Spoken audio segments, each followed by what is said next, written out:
अपनी मेनका दीदी की बातें सुनकर मैं उसका चेहरा देखती रह गई। मेनका के मुंह से ऐसी बातें कितनी विचित्र और बेतुकी सी लग रही है। मैं सोचने लगी, जिस बहन ने पूरी उम्र दिखावा किया, अभिनय किया, किसी भी भाव में गहराई नहीं दर्शा पाई, उसी को आज गहराई दरकार क्यों कर हुई। यह वही मेनका है जो बिना किसी स्वार्थ के किसी को नमस्कार तक नहीं करती थी।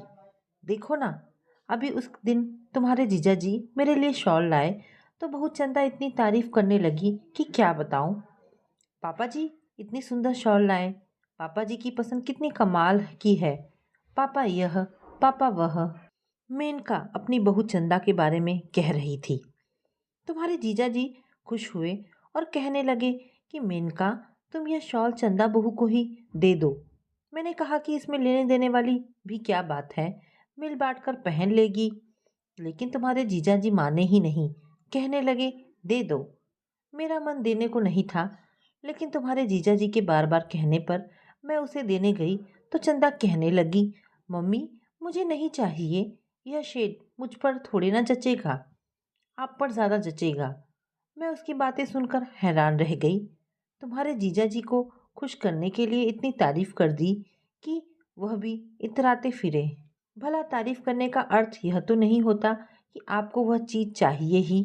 मुझे याद है, मेनका स्वयं जो चीज़ हासिल करना चाहती थी उसकी दिल खोलकर तारीफ किया करती थी और फिर आशा किया करती थी कि हम अपने आप ही वह चीज़ उसे दे दे। हम तीन भाई बहन हैं। सबसे छोटा भाई, मेनका सबसे बड़ी और बीच में मैं। मुझे सदा प्रिय वस्तु का त्याग करना पड़ता था। मैं छोटी बहन बनकर अपनी इच्छा मारती रही, पर मेनका ने कभी बड़ी बहन बनकर इतना त्याग करने का पाठ न पढ़ा। अनजाने जरा जरा मन मारती मैं इतनी परिपक्व होती गई कि मुझे उसी में सुख मिलने लगा। कुछ नया आता घर में तो मैं पुलकित न होती। पता होता था अगर अच्छी चीज हुई तो किसी भी दशा में नहीं मिलेगी। एक ही बहू है मेरी, मेनका। कहती क्या क्या सोचती थी मैं, मगर इसके तो रंग ही न्यारे हैं। कोई भी चीज दो इसे पसंद ही नहीं आती, एक तरफ सरका देती और कहेगी नहीं चाहिए।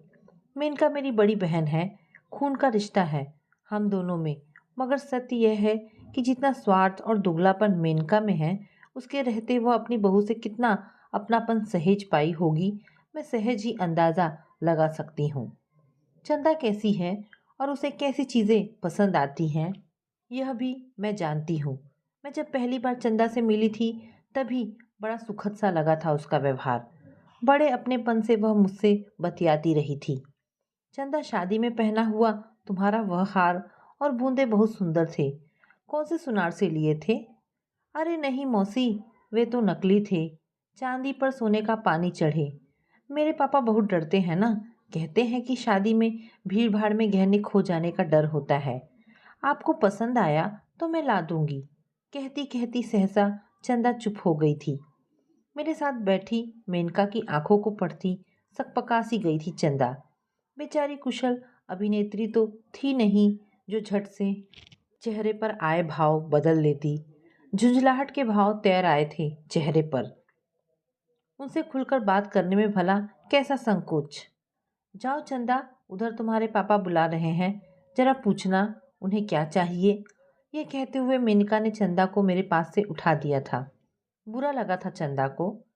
चंदा के उठकर जाने के बाद मेनका बोली, मेरी दी हुई साड़ियाँ और सारे गहने चंदा मेरे कमरे में रख गई है। कहती है कि बहुत महंगी है और इतनी महंगी साड़ियाँ वह नहीं पहनेगी। अपनी माँ की ही सस्ती साड़ियाँ उसे पसंद है। सारे गहने उतार दिए हैं। कहती है उसे गहनों से ही एलर्जी है। मेनका सुनाती रही। मैं क्या कहती। एक पढ़ी लिखी और समझदार बहू को उसने फूहड़ और नासमझ प्रमाणित कर दिया था।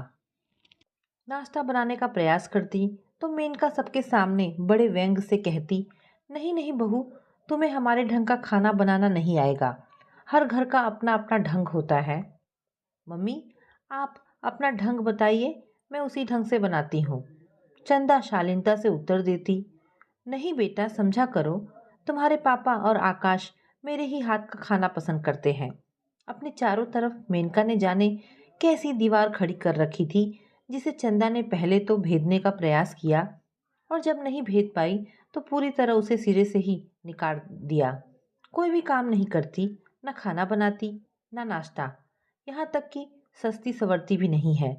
आकाश शाम को थका हारा आता है, सुबह जैसी छोड़कर जाता है वैसे ही शाम को पाता है। मेरे हिस्से में ऐसी ही बहू मिलने को थी।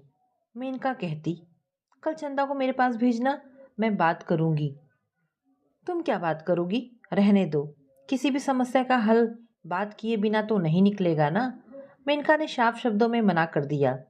वह यह भी तो नहीं चाहती थी कि उसकी बहू किसी से बात करे। मैं जानती हूँ चंदा मेनका के व्यवहार की वजह से ही ऐसी हो गई है। बस भी कीजिए मम्मी, मुझे भी पता है कहाँ कैसी बात करनी चाहिए।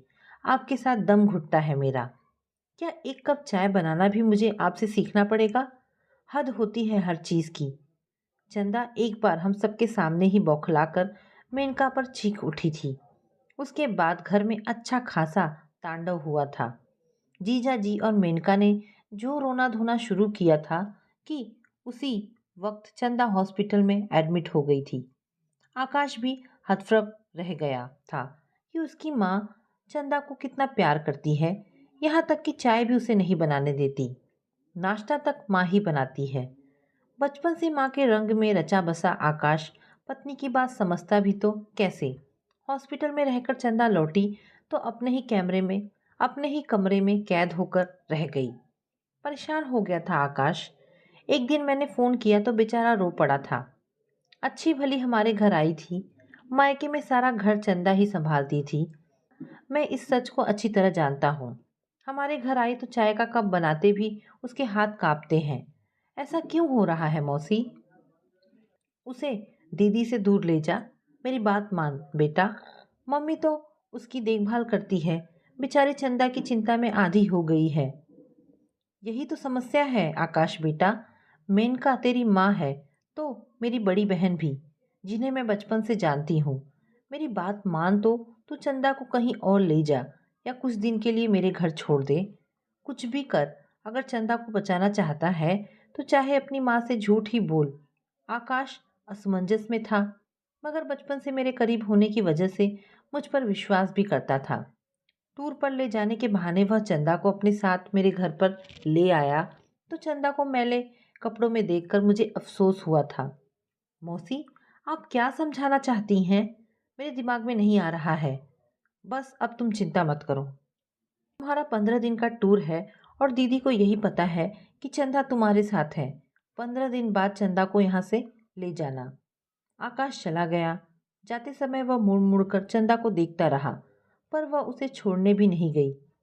7 महीने ही तो हुए थे शादी को, पर पति के बिछोह की कोई भी पीड़ा चंदा के चेहरे पर नहीं थी। चूंकि मेरे दोनों बेटे बाहर पढ़ते हैं और पति शाम को ही घर पर आने वाले थे, इसीलिए हम दोनों उस समय अकेली ही थी।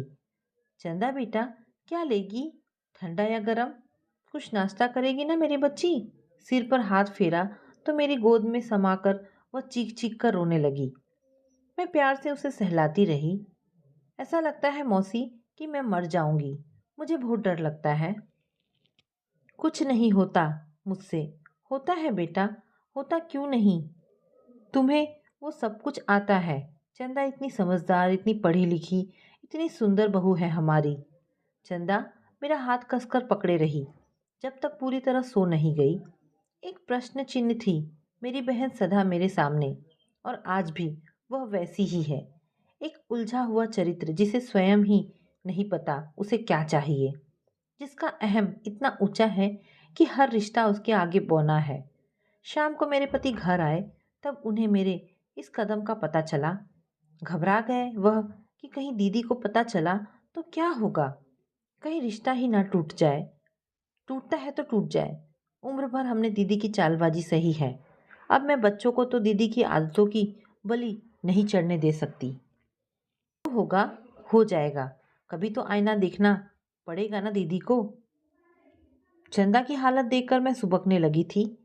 चंदा उठी ही नहीं, सुबह का नाश्ता किया हुआ था। खाना सामने आया तो पति का मन भी भर आया। बच्ची भूखी है, मुझसे तो नहीं खाया जाएगा, तुम जरा जगाने की कोशिश तो करो। आओ चलो मेरे साथ। रिश्ते की नज़ाकत तो थी ही, लेकिन सर्वोपरि थी मानवता।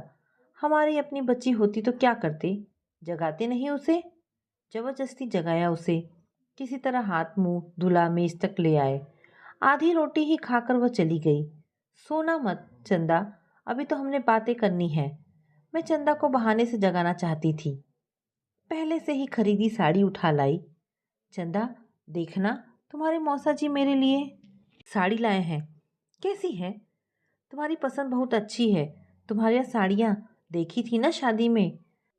जरा पसंद करके दे दो। यही ले लूं या बदल दूं?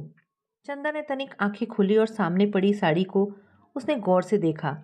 फिर कहने लगी, मौसा जी आपके लिए इतने प्यार से लाए हैं तो इसे ही पहनना चाहिए। कीमत साड़ी की नहीं, कीमत तो प्यार की होती है। किसी के प्यार को दुत्कारना नहीं चाहिए। बहुत तकलीफ होती है। आप इसे बदलना मत, इसे ही पहनना। शब्दों में सुलह कम, प्रार्थना ज़्यादा थी। स्नेह से माथा सहला दिया मैंने चंदा का। बड़ी समझदार हो तुम। इतनी अच्छी बातें कहाँ से सीखी? अपने पापा से। लेकिन शादी के बाद मेरी हर अच्छाई पता नहीं कहाँ चली गई मौसी। मैं नाकाम साबित हुई हूँ, घर में भी और नाते रिश्तेदारों में भी। मुझे कुछ आता ही नहीं। आता क्यों नहीं? मेरी बच्ची को तो बहुत कुछ आता है।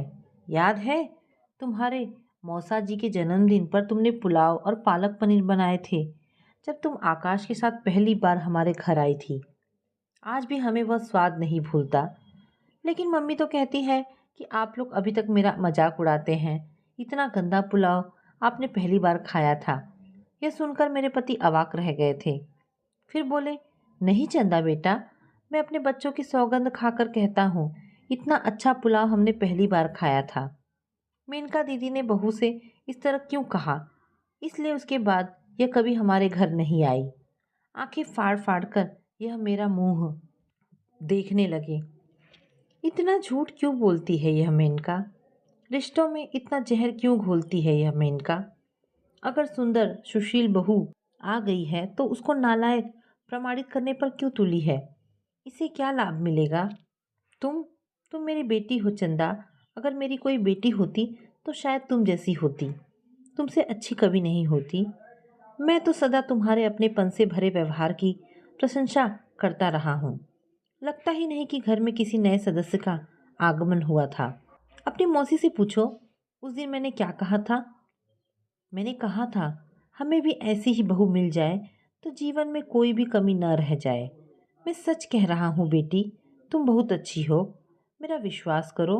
मेरे सामने सब साफ होता गया। मेनका अपने पुत्र और पति के सामने भी खुद को बहू से कम सुंदर, कम समझदार प्रमाणित नहीं करना चाहती। दूसरी सुबह ही मैंने पूरा घर चंदा को सौंप दिया। मेरे पति ने ही मुझे समझाया कि एक बार इसे अपने मन की करने तो दो। खोया आत्मविश्वास अपने आप लौट आएगा। बच्ची पर भरोसा तो करो। कुछ नया होगा तो उसे स्वीकारना तो सीखो। इसका जो जी चाहे करे। रसोई में जो बनाना चाहे बनाए। कल को हमारी भी बहुएं आएंगी तो उन्हें स्वीकार करना है ना हमें। चाय बनाने में चंदा के हाथ काँप रहे थे। वह डर रही थी तो मैंने उसका हौसला बढ़ाने के लिए कहा, कोई बात नहीं, कुछ कमी होगी तो हम पूरी कर लेंगे। तुम बनाओ तो सही, बनाओ, शाबाश। मेरे इस अभियान में पति भी मेरे साथ हो गए थे। उन्हें विश्वास था कि चंदा अच्छी हो जाएगी। शाम को घर आए तो पता चला कि 15 दिन की टूर पर है। पूछा तो हंसने लगे। क्या करता, आज मेनका का फ़ोन आया था। कहती थी 2 दिन के लिए यहाँ आना चाहती है। उसे मैंने टाल दिया। मैंने कह दिया कि कल से राजस्थान जा रहे हैं हम, मिल नहीं पाएंगे, इसीलिए क्षमा करें। अच्छा, यह तो मैंने सोचा ही न था। पति की समझदारी पर भरोसा था मुझे। अब चंदा के बहाने मैं भी घर पर रहकर आराम करूँगा। चंदा नए नए पकवान बनाएगी, है ना बिटिया? मेरी खातिर आपको कितना झूठ बोलना पड़ रहा है। 15 दिन कैसे बीत गए पता ही नहीं चला। सब बदल गया, मानो हमें बेटी मिल गई हो। सुबह नाश्ते से लेकर रात खाने तक सब चंदा ही करती रही। मेरे कितने काम रुके पड़े थे जो मैं गर्दन में दर्द की वजह से टालती जा रही थी, चंदा ने निपटा दिए थे। घर की सब अलमारियां करीने से सजा दी और बेकार सामान अलग करवा दिया। घर की साज सज्जा का भी चंदा को शौक था। फैब्रिक पेंट और ऑयल पेंट से हमारा अतिथि कक्ष अलग ही तरह का लगने लगा। नई सोच और नई ऊर्जा पर मेरी थक चुकी उंगलियां संतुष्ट एवं प्रसन्न थी। काश ऐसी बहू मुझे भी मिल जाए। क्या दीदी को ऐसा नहीं लगता? फिर सोचती हूँ उसकी उंगलियां थकी ही कब थी जो बहू में सहारा खोजती। उसने तो आज तक सदा अभिनय किया और दांव पेच खेलकर अपना काम चलाया है। मेरी बनाई पाक कला पर बड़ी सहजता से अपना नाम चिपकाना, बनी बनाई चीज़ और पराई मेहनत का सारा श्रेय खुद ले जाना दीदी का सदा का शौक रहा है। भला इसमें मेहनत कैसी जो वह थक जाती और बहू का सहारा उसे मीठा लगता। आकाश का फ़ोन अक्सर आता रहता। चंदा उसे बात करने से भी कतराती। पूछने पर बताने लगी, बहुत परेशान किया है मुझे आकाश ने भी। कम से कम इन्हें तो मेरा साथ देना चाहिए। मेरा मन नहीं है बात करने का। एक दिन चंदा बोली, मौसी, मैं अपने मायके पापा के पास भाग जाना चाहती थी, लेकिन डरती हूँ कि पापा को मेरी हालत देखकर धक्का लगेगा। उन्हें भी तो दुखी नहीं करना चाहती। इस घर को अपने पापा का ही घर समझो, मैं हूं ना। मेरे पति बोले थे। बरसों से मन में बेटी की साध थी। चंदा से इनकी अच्छी दोस्ती हो गई थी। दोनों किसी भी विषय पर अच्छी खासी चर्चा करते। बहुत समझदार और बड़ी सूझबूझ वाली है चंदा, इसलिए तुम्हारी बहन के गले में कांटे की तरह फंस गई। यह तो होना ही था। भला मेनका दीदी जैसी औरत इसे कैसे बर्दाश्त करती? मेरे पति बोले। 15 दिन बाद आकाश आया और उसके सभी प्रश्नों के उत्तर उसके सामने थे। मेरे घर की नई साज सज्जा, दीवार पर टंगी खूबसूरत पेंटिंग, सोफों पर पड़े सुंदर कुशन, मेज पर सजा स्वादिष्ट नाश्ता, सब चंदा का ही तो किया धरा था। पता चला मैं क्यों कहती थी कि चंदा को मेरे पास छोड़ जा। कुछ नहीं किया मैंने, सिर्फ उसे मनचाहा करने की आज़ादी दी है। पिछले 15 दिन से मैंने पलट कर भी नहीं देखा कि वह क्या कर रही है। पिछले 15 दिन से मैंने पलट कर भी नहीं देखा कि वह क्या कर रही है। जो लड़की मेरा घर सजा सवार सकती है, क्या अपने घर में निपट गवार होगी? क्या एक कप चाय भी वह तुम्हें नहीं पिला पाती होगी? अपनी माँ का इलाज कराओ आकाश। चंदा तो अच्छी भली है, जाओ जाकर मिलो उससे। अंदर है वह। शाम तक आकाश हमारे ही साथ रहा। घर जाने का समय आया तो हम दोनों का भी मन डूबने लगा। अपने मौसा की छाती से लगकर चंदा फूट फूट कर रो पड़ी। नहीं बिटिया, रोना नहीं। तुम्हारा अपना घर तो वही है ना। अब तुम्हें उसी को सजाना संवारना है। जब भी याद आए मत सोचना तुम्हारे पापा का घर दूर है। नहीं तो एक फ़ोन ही घुमा देना, हम अपनी बच्ची से मिलने आ जाएंगे। दोनों चले गए। हम उदास भी थे और संतुष्ट भी। पूरी रात अपने कदम का निकलने वाला नतीजा कैसा होगा सोचते रहे। सुबह सुबह इन्होंने मेनका दीदी के घर फ़ोन किया। दीदी, हम राजस्थान से लौट आए हैं, आप आइए ना। कुछ दिन हमारे पास और कुछ देर इधर उधर की बात करने के बाद हंसते हुए फ़ोन रख दिया। सुनो, अब तुम्हारी बहन परेशान है, क्या उन्हें भी बुला ले? कह रही है चंदा आकाश के साथ कुछ दिनों के लिए टूर पर गई थी और अब लौटी है तो मैडम जी के रंग ढंग ही बदले हुए हैं। कह रही है कि अपना और आकाश का नाश्ता वो खुद ही बनाएगी। हैरान रह गई मैं। तो क्या बहू की चुगली दीदी आपसे कर रही है? उन्हें शर्म है कि नहीं? मेरे पति खिलखिलाकर हंस पड़े थे। हमारा प्रयोग सफल रहा था। चंदा संभल गई थी। अब भोगने की बारी दीदी की थी। कभी न कभी तो उसे अपना बोया काटना ही पड़ता है। सो उसका समय शुरू होता है अब अक्सर ऐसा होता है। दीदी आती है और घंटों चंदा के उसी अभिनय को कोसती रहती है जिसके सहारे दीदी ने खुद अपनी उम्र गुजारी है। कौन कहे दीदी से कि उसे आईना दिखाया जा रहा है। यह उसी पेड़ का कड़वा फल है जिसका बीज उसने हमेशा बोया है। कभी सोचती हूँ कि दीदी को समझाऊं, लेकिन जानती हूँ वह समझेगी नहीं। भूल जाता है मनुष्य अपने ओछे कर्म को। अपने संताप का कारण कभी कभी वह स्वयं ही होता है। तो दोस्तों, ये कहानी यहाँ पर समाप्त होती है। आशा करती हूँ आपको ये कहानी ज़रूर पसंद आई होगी। अगर कहानी पसंद आई है तो प्लीज़ इसे लाइक एंड शेयर करें। धन्यवाद दोस्तों।